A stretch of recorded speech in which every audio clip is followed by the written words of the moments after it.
My mageddon has arrived, and there are so many injuries right now in the NFL that it is very hard to navigate the fantasy football landscape. Who do you start? Who do you trust? Who are you starting that you don't trust? We're going to go through each and every game of the Week 7 slate on this Friday afternoon. This is the ADP, the Average Dudes podcast. I am your Average Dude host, Matt Mormann, and Tanner, he put up his rankings for this week's matchups earlier today, or yesterday, actually, I believe it was. He put those up on Twitter, on X. I got those up on YouTube as well. They're in the community tab. So when you're listening to this, if you're looking for names and looking to kind of, see exactly where those guys slot, I know it's a lot of names. It's a lot to go through. Pull that up, give it a quick check. But I'm going to go through every game, point out every player, and kind of give you a couple thoughts on these. Mostly, I think me and Tanner are aligned on the start-sit decisions. There are a couple that I would maybe tweak a hair bit here and there, but nothing too overly dramatic. But we're going to go through it, each and every single one of these games. We're going to start things out with the Detroit Lions versus the Baltimore Ravens. Of course, this is a Matt Mormon-led show, so first things first, we're going to talk about the Baltimore Ravens. He's got Lamar at QB6 in this one. Gus and Justice Hill both as kind of lower-end flex guys. Gus at RB 35, Hill 38. It's a messy backfield, and Detroit's got a very good run defense. I would not want to mess with that running game if you can avoid it. Again, this is a week where there are 6 teams on bye, and as we are all very well aware, many running backs and many players across all positions. We'll get to quarterbacks. Many players across all positions suffering injuries right now. So things are a little thin. You may have to play a Gus Edwards or Justice Hill. Would not recommend it, though, at all in the slightest. Zay Flowers, though, you can slot him in at a wide receiver 2. Tanner's got him at wide receiver 24. I think that's a pretty good spot for him. There are a couple guys behind him that I think I would actually prefer a little bit over Zay, but I think that's a very good spot for Zay. I think he could have a lot of success. Mark Andrews, tight end 3. He's been a hair bit frustrating, but tight end is what tight end is. On the flip side of things, Detroit, Jared Goff on the road in this one. Tanner's got him at QB 15. I would actually prefer him over a couple guys that Tanner has listed ahead of him. I'm going to go ahead and pull it up on YouTube as well so you can follow along with the video. There it is. I actually would prefer to play Goff over Geno Smith. He has Trevor Lawrence in there right above Goff. I would have preferred Goff over Lawrence. Unfortunately, that was last night, and these rankings came out with the Thursday night players included in them. But, Trevor dealing with that knee, I would have preferred Goff. I'd prefer Goff over Purdy, and I might even prefer him over Cousins because we know how primetime Cousins go sometimes. So I would actually probably have Goff more of a top 10 guy. Tanner's got him top 15. Regardless, he could be a streaming option for you if your QB is out this week on bye or with injury. Amon-Ra St. Brown, you're starting him. Jameson Williams, I know we caught a touchdown last week. I'm not ready to start him. Neither is Tanner. He's got him a wide receiver 46, and Josh Reynolds one spot behind him. Sam Laporta, tight end 6 for Tanner. Absolutely plugging in Sam Laporta. The Raiders versus the Bears in a battle of backup quarterbacks in this one. And that's the big story here is really how are these receivers going to be with these backup quarterbacks. He's got a lot of faith in both the Raiders guys being top 15, with Jacoby Myers coming in right there at 15, Devontae Adams at wide receiver 11. I think that's fair. I think that with Hoyer, we could see him lock in on a guy. We've seen that with Brian Hoyer before. Think way back to his stop in Cleveland when he really kind of just locked in on Josh Gordon to be his guy in the passing game. And then also, I believe that the Texans, where I feel like I remember him really locking in on DeAndre Hopkins during that time. So I think Myers is a bit of a more risky play. There's a couple guys behind him I'd prefer. You're keeping an eye on Deebo Samuel's health. Michael Pittman also in that Colts game, I'd prefer him even with his backup quarterback. But even on the other side of the field here, DJ Moore. Tanner's got him down at 25th among wide receivers. And I understand being a bit nervous about DJ Moore this week. I'm a big DJ Moore guy, a big DJ Moore proponent. I would have him above Jacoby Myers. I would probably have him right there at wide receiver 14 if you're looking at the rankings ahead of 15. Ahead of Jacoby Myers, probably behind that group of like Waddle, DK, and Devontae. Devonta Smith.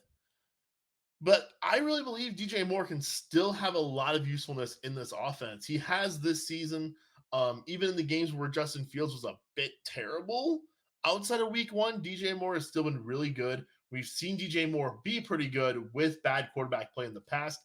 And in Tyson Bagent, the backup quarterback for Chicago who came in, he only threw 14 passes in that game last week. 6 of them went to DJ Moore.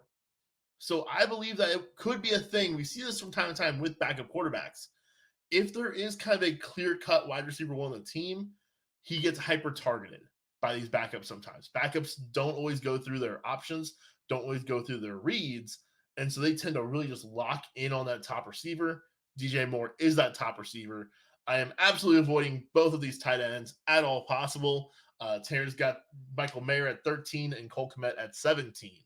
I forgot to mention the defenses also for that first game between the Ravens and the Lions. I think the Ravens are kind of a more mid-range play than they normally are. Yeah, Tanner's got him at 9. He's got Lions at 13. Ravens have a lot of defensive injuries right now. I would not want to play the Ravens defense if I can avoid it.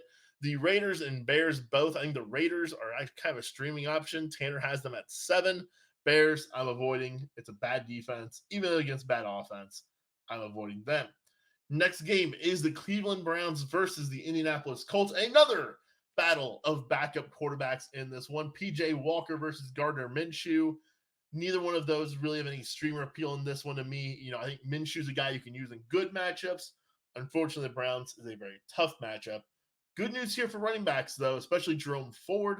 Tanner's got him top 12 in RB1 week coming from Jerome Ford, according to Tanner Ward. I'm with him on that. I think Jerome Ford could absolutely have a great week this week. Kareem Hunt, his running mate in the backfield, did come up on the injury report this week.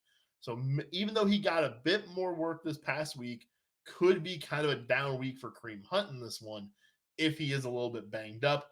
Tanner has Zach Moss still one spot ahead of Jonathan Taylor. I would flip that if I've got both of them. I would be playing Taylor over Moss, but I think you're probably looking at the same thing either way. They may just happen in different avenues. Both these two teams have one starter at wide receiver for you, with Amari Cooper being kind of a low-end wide receiver one. I think he might be more of a flex at this point with PJ Walker back there, but the Colts secondary is a nice matchup. Michael Pittman, Tanner's got wide receiver 17. The nice thing with him is you just feel like there should be so much volume going his way that he can PPR his way to a wide receiver 2 week this week. Josh Downs, kind of a fun waiver wire pickup. This is a tough matchup, though. He's got him at wide receiver 42.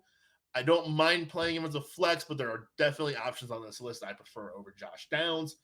And David Njoku, avoid him at tight end if at all possible. Bills at the Patriots. Josh Allen, your QB3 on the week. And James Cook coming off a bad one. Tanner's got him ranked at running back 15 this week. He's not worried about the stinker that James Cook just put up.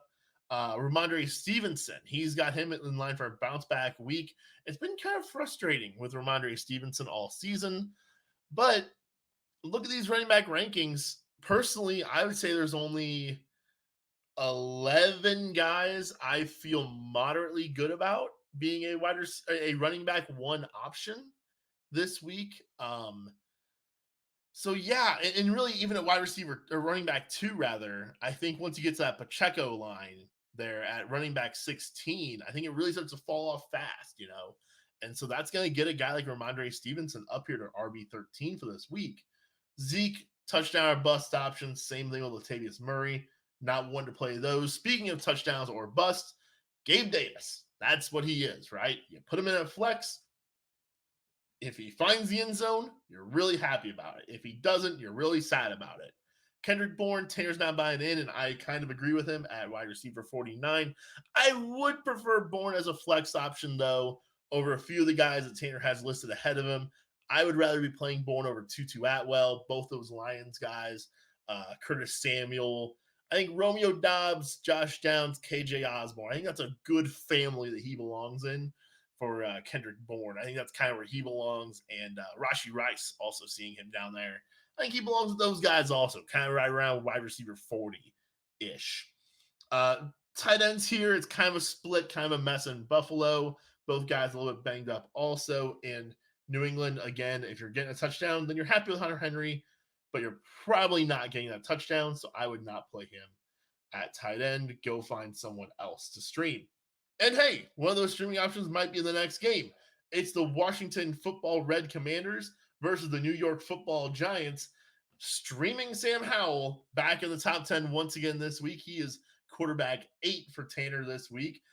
Brian Robinson at running back 11. He's one of those running backs I was referring to just a second ago. How to me, there's 11 running backs. I feel pretty good about slotting in at RB1 this week in my lineup.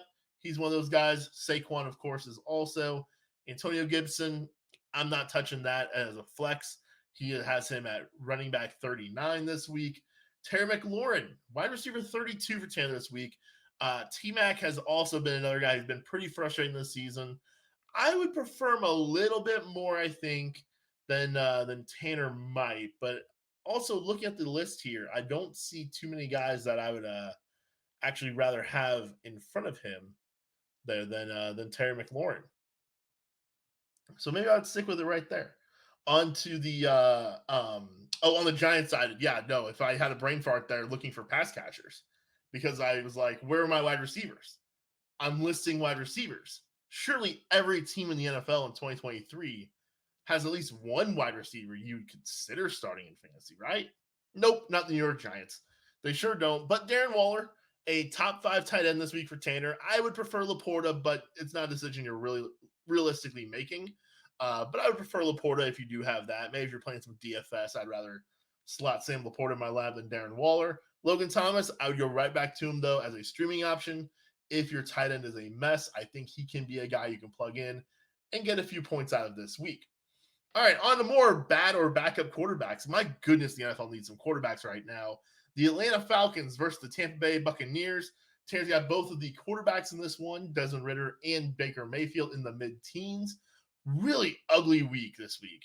If you're in a 2 QB league, this is a brutal week between injuries to like Fields and Watson and Jones. Kyler's not back yet.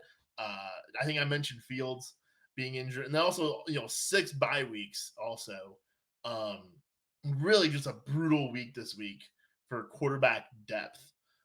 But that's your 2 QB situations. It's going to get a little ugly really fast. In a 1 QB league, you're just not playing these guys. You got other options.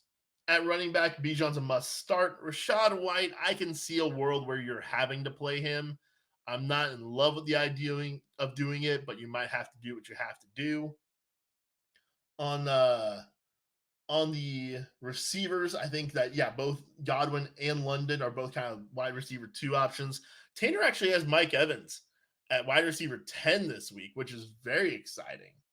And I think he's probably actually a little bit higher than what I would be. I would probably prefer a guy like Jalen Waddle. I'd probably prefer DK Metcalf over Mike Evans this week.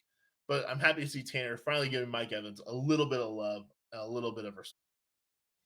And then finishing off with this game, you do have the 2 tight ends. They're on Atlanta. Kyle Pitts, tight end 9 this week for Tanner. Jonnu Smith, tight end 14.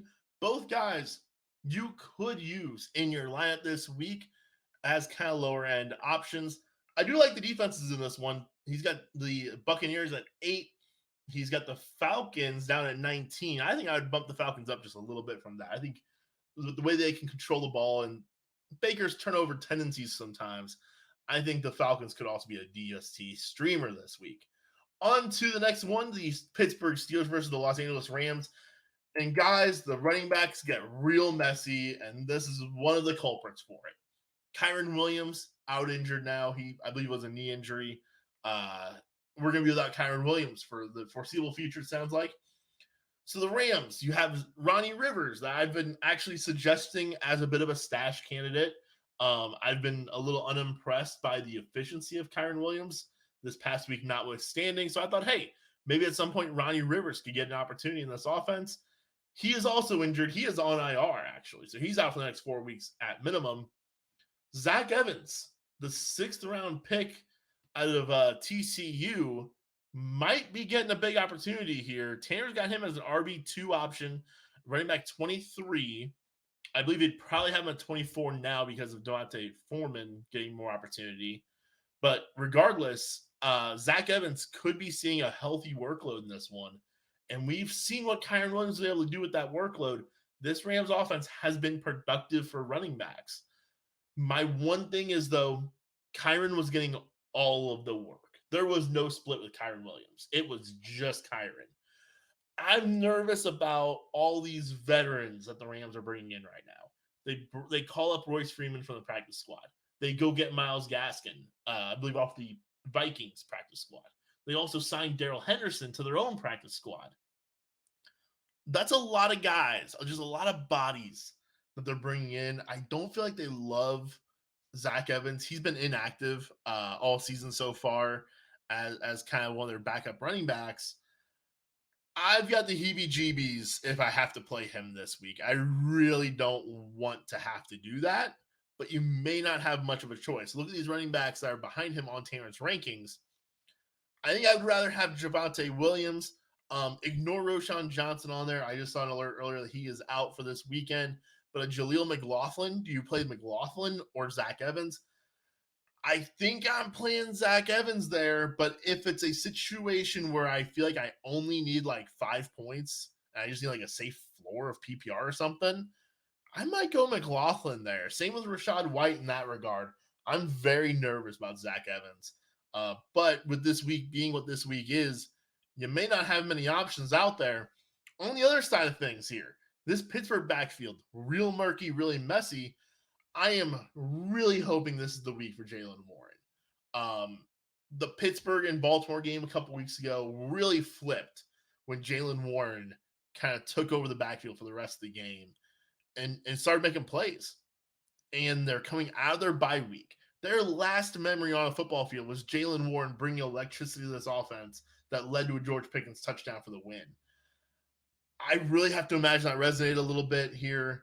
I think you can play Najee Harris because of the injuries of the week and the bye week. Tanner's got him at running back 19. If I've got both guys, I think I'm actually playing Jaylen Warren this week. And that's dangerous, especially in PPR. I would be going Warren, but it's a mess and it could go wrong. The good news is Deontay Johnson's back. So he comes back in as kind of a flex option wide receiver for you. Tanner's got him a wide receiver 36 right there on that wide receiver 3 line for your flex options. George Pickens also right there in that range. On the Rams side of things, you're playing Cooper Kupp, you're playing Puka Nacua, you're sitting Tutu Atwell, you're probably sitting Tyler Higbee. Cardinals and Seahawks now. And messy backfield again. Keontae Ingram, maybe the guy, maybe a flex option, probably not though. You're starting Ken Walker, you're starting Geno Smith most likely.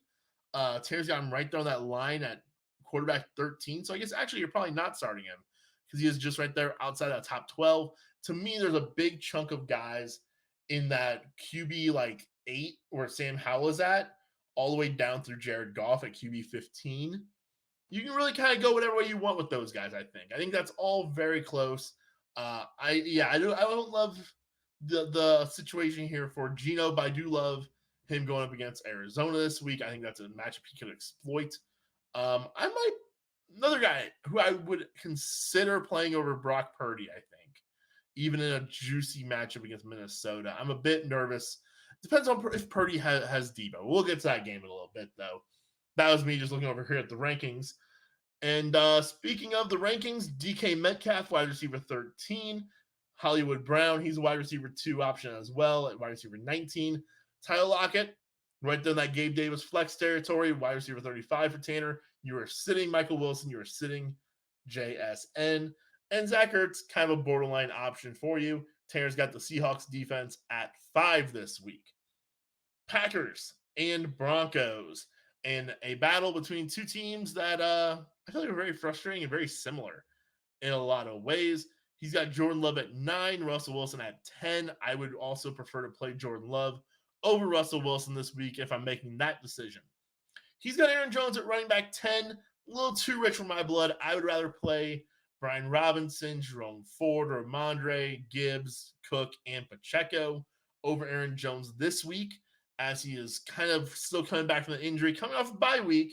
Hopefully that helped him. But I'm just a bit nervous, but realistically, it's probably not a decision you're making. you're probably playing Aaron Jones. He's got Javonte Williams at running back 25, Jaleel McLaughlin at 31. Both kind of flex option, RB2 options, even there from the Broncos backfield. Wide receivers, Tanner goes Christian Watson as his favorite wide receiver in this game, followed then by Cortland Sutton, Jerry Jeudy, and Romeo Dobbs. You can't really play Marvin Mims right now. That's a shame. All those receivers, though, outside of Watson, kind of lower end flexes. Watson, he's living in that Lockett range. He's living in that Gabe Davis range. Kind of a boom bust flex option. I think this could be a boom, though. The Broncos defense is not good. And Luke Musgrave, that's a tight end starter for you. Tanner's got him at tight end 10 this week. Now we get some excitement. Now I feel like we had to go through so many teams there that you just don't want to talk about for fantasy.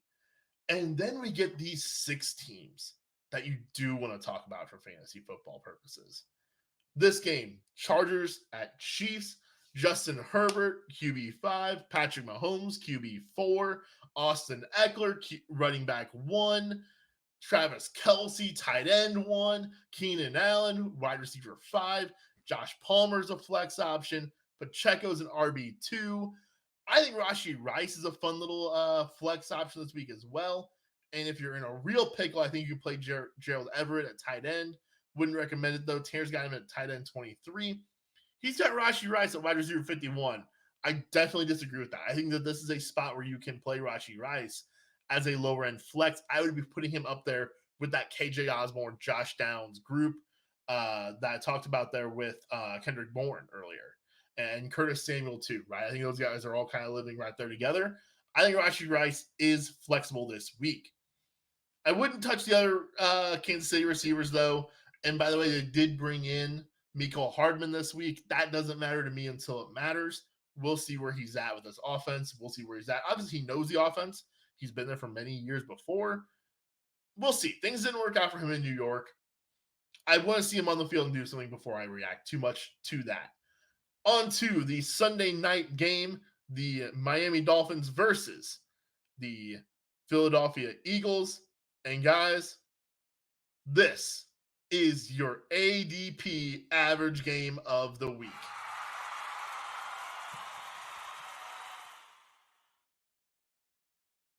Yay! There it is. It worked. I made a graphic. I made a whole thing to celebrate the ADP above average game of the week. I did my best, Tanner, on this one to fill in for you, and you gave me a great game for the above average game of the week. It's our boy.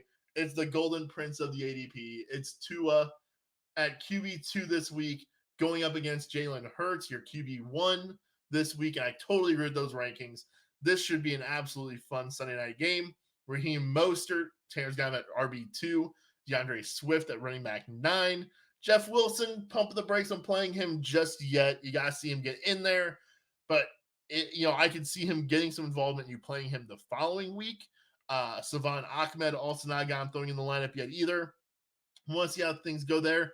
But then you got Tyreek Hill running wide receiver 1, AJ Brown wide receiver 3, and then both Waddle and Smith's kind of fringe wide receiver 1, wide receiver 2 options, and Dallas Goedert at tight end 4 this week. You're starting all your guys in this one, and it should be an absolute blast, absolutely fun.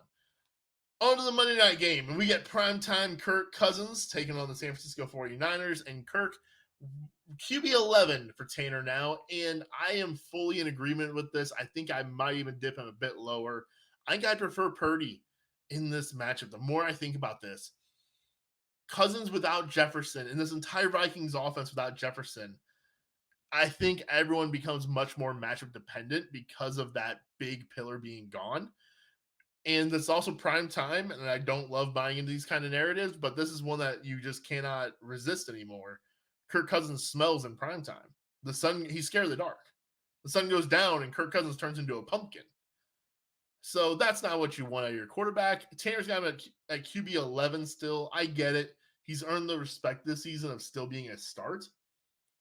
I would like to find another option. If you can stream a Sam Howell or a Love or a Russ, I'm with Tanner. You do any of those. I think I'd prefer Purdy and Geno also at this point. And Goff, I think I would.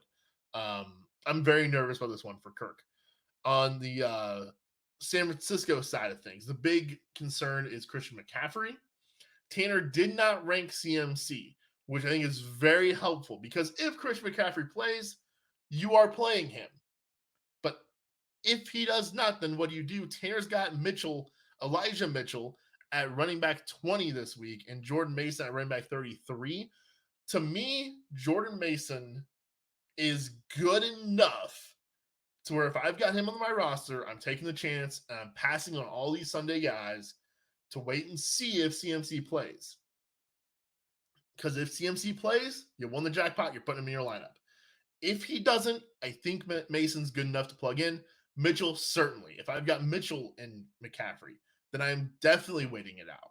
If I've got a Sunday night running, well, there really is no fringe Sunday night running back. Never mind. I was going to say if I've got a Sunday night running back, I would wait through the afternoon and see if there's any news, but you're starting Mostert, you're starting Swift.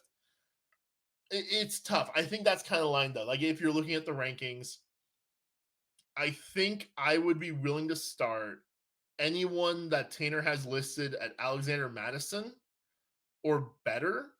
I would start them over the CMC potential, right? If we don't know what CMC's status is for Sunday, or for Monday rather, if we don't know what CMC's status is on Monday, on Sunday, I would start Alexander Madison, I would start Najee Harris, I would start Jalen Warren, I would start both the Colts guys, Pacheco.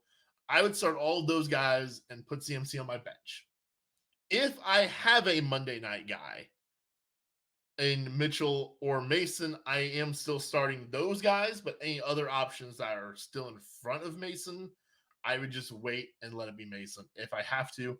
I'm sorry if that was very confusing, but basically, I would like to wait and find out, but you may not be able to if you don't have Jordan Mason or Elijah Mitchell.